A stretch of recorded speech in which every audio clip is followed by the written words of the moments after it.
Olá! Hoje o nosso desafio é pegar uma verdadeira montanha de anotações de questões de direito tributário e achar o ouro. Exato. Sabe, aquele detalhe que derruba meio mundo em prova de concurso? Aquela súmula que parece, sei lá, contraintuitiva? É isso. É exatamente isso que a gente vai caçar junto. A missão aqui é transformar esse material denso em um mapa claro, um mapa útil. Perfeito. E a ideia não é só decorar, porque, né, isso a gente esquece na primeira noite de sono ruim antes da prova. Com certeza. O objetivo é entender a lógica, por que uma regra existe, qual o raciocínio por trás daquela decisão do STJ. A gente vai seguir a jornada de uma obrigação tributária. Gostei da ideia de jornada. Desde o começo, quando a lei é criada, o contribuinte interage com ela, até o que acontece quando as coisas dão errado, a cobrança pelo fisco e como isso se aplica em impostos que estão mudando agora. Faz muito mais sentido assim. Então vamos começar pelo começo. A relação do contribuinte com as regras do jogo. O material traz uma situação que parece um pesadelo. Sim, É a questão hashtag 3048793. Imagina que um contribuinte segue uma norma da própria Receita Federal, um ato normativo, e com base nisso, deixa de pagar um imposto. Só que depois a própria Receita diz: ups, essa norma estava errada. e aí? E aí? O contribuinte se dá mal por ter confiado no próprio fisco? Felizmente não. E esse é um pilar, assim, fundamental da segurança jurídica. É o princípio da proteção da confiança. Certo. O contribuinte não pode ser refém das idas e vindas da administração. O artigo 100 do Código Tributário Nacional é o porto seguro aqui. O que ele diz na prática? Ele diz que se você seguir uma dessas normas complementares, ficam excluídas 3 coisas bem importantes: a cobrança de multas, de juros de mora e até atualização monetária. Ah, então você não é punido. Exato. No máximo dos máximos, teria que pagar o principal, sabe? O valor original do tributo, mas sem nenhuma punição pela demora. Isso é um alívio. E o material até traz um mnemônico para a gente lembrar quais são essas normas que protegem. É o anda com pé. Isso. Atos normativos, decisões de órgãos administrativos. Convênios e práticas reiteradas. Mas isso me leva a uma outra dúvida. Se seguir a norma interna protege tanto, o que acontece quando entra um ator externo, tipo um tratado internacional? Ele tem força para mudar as regras do jogo aqui dentro? Tem, e muita. Essa é a pegadinha da questão hashtag 34028. O artigo 98 do CTN é direto. Tratados e convenções internacionais sobre matéria tributária revogam ou modificam a nossa legislação interna. Ele se sobrepõe, então. Exato. Eles entram no ordenamento jurídico com uma força superior à das leis ordinárias. É por isso que no mnemônico sobre legislação tributária, o famoso letra de dona norma, o TRA de tratados está lá, no mesmo nível das leis. Entendi. Um acordo para evitar dupla tributação, por exemplo, vale mais que a lei do imposto de renda? Precisamente. Entendi. Então as regras do jogo são claras e a boa-fé de quem as segue é protegida. Mas, e quando a regra é quebrada? A gente sabe que a regra geral, como diz a questão hashtag 3541928, é que a responsabilidade por pagar uma multa independe da intenção. Certo. Mas isso me parece um pouco duro, não? Quer dizer que mesmo que eu não tenha tido a intenção de errar, se eu cometer um deslize num cálculo, a multa vem do mesmo jeito? Fica parecendo que a lei não se importa com a boa-fé. Essa é uma percepção comum, e a regra geral é essa mesmo. Para infração objetiva, como errar um cálculo, a intenção não importa. A lógica é pragmática, né? Imagino que sim. Seria impossível para o fisco ter que provar a intenção em milhões de declarações. Mas a sua pergunta é ótima, porque ela nos leva direto para as exceções. Ah, as exceções. São os casos em que a intenção não só importa, como define quem paga a conta. A responsabilidade se torna pessoal do agente em situações bem específicas. E quais seriam essas situações? Basicamente, quando a infração deixa de ser um mero erro e passa a ser, assim, um ato ilícito pensado. A primeira exceção é quando a infração também é um crime ou contravenção. Aí, a responsabilidade é pessoal. Faz sentido. A segunda, e talvez a mais importante para concursos, é quando a infração exige o dolo específico do agente. Pensa assim, uma coisa é você errar a declaração por um cálculo errado. Um engano? Isso.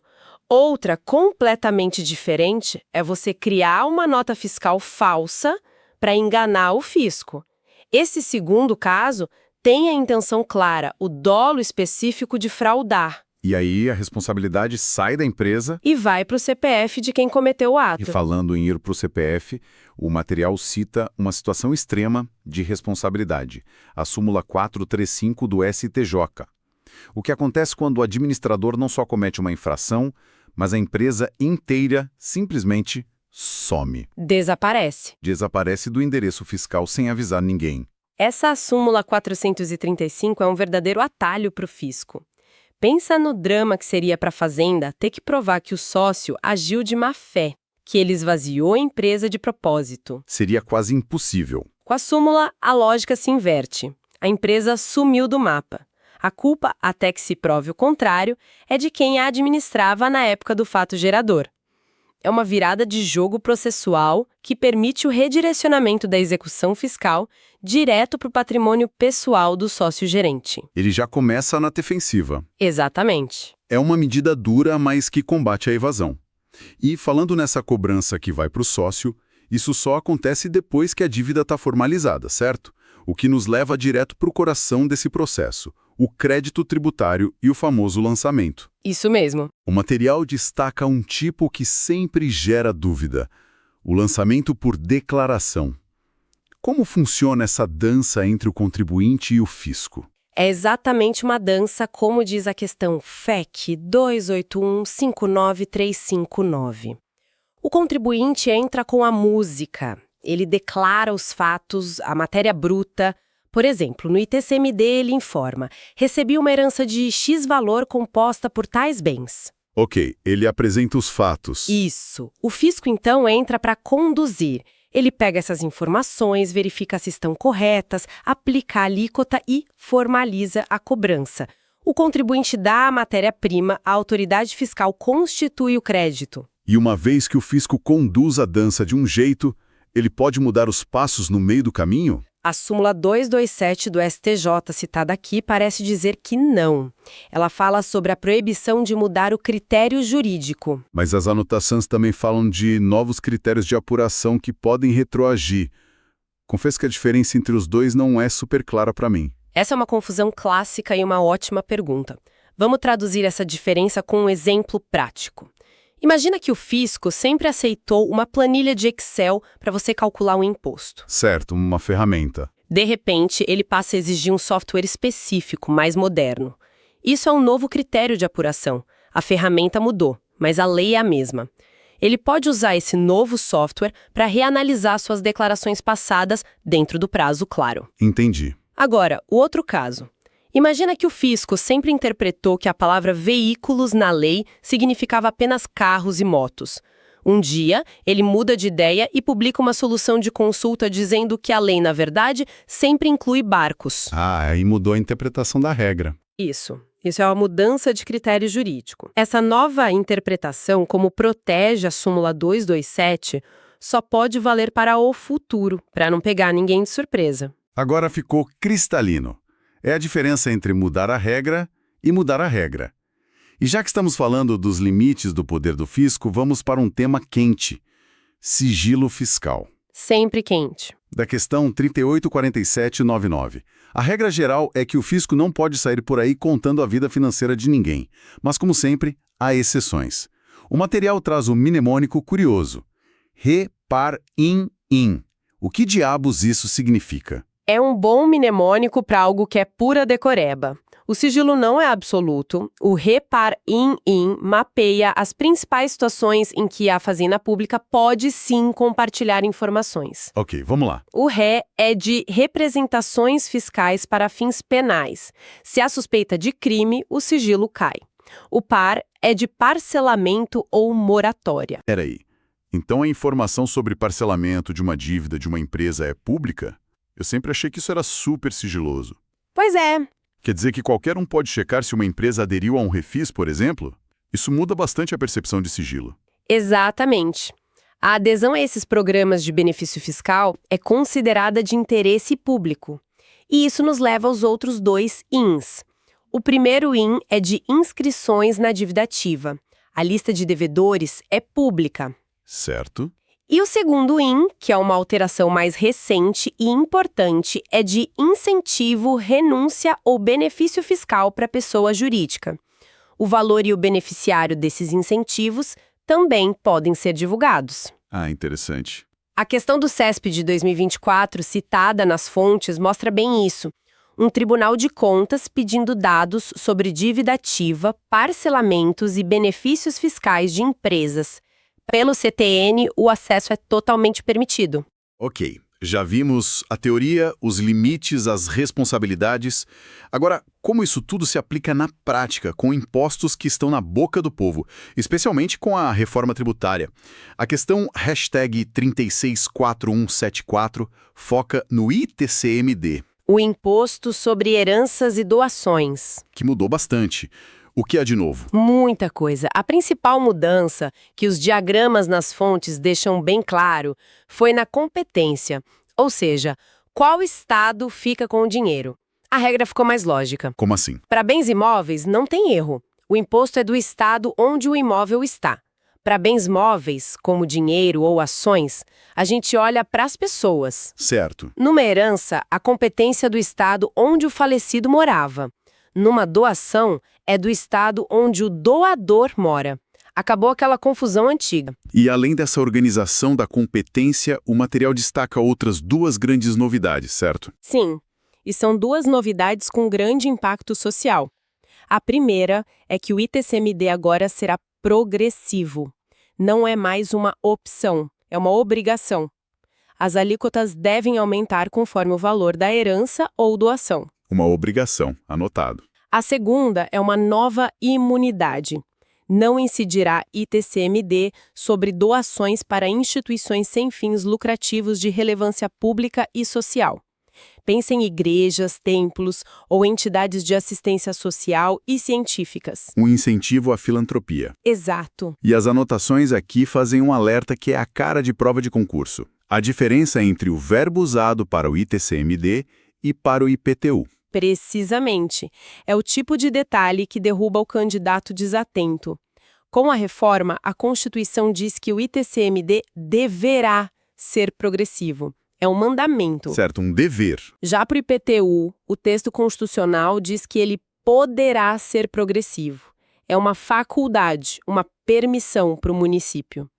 Esse contraste entre deverá e poderá é ouro em pó para uma questão de múltipla escolha. Totalmente.